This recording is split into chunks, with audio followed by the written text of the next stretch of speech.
আমরা ছিল তাই পদ্মার জন্ম কিন্তু হয়ে গেল ধীরে ধীরে পদ্মা মানুষ হতে লাগলো আর মহাপ্রভু উত্তর ফুলবন আর এদিকে গঙ্গা তুমি আবার ভাবতে লাগলো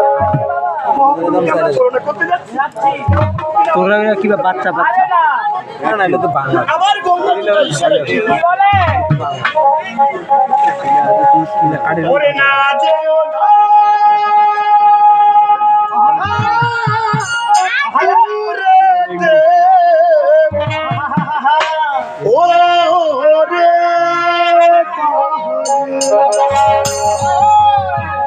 আরে কি বলবো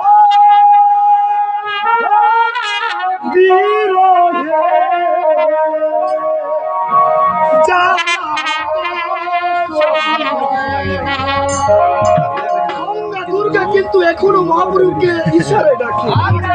স্বামী ছাড়া কোনো নারী সুখে থাকতে পারে তাই গঙ্গা দুর্গা কি বলে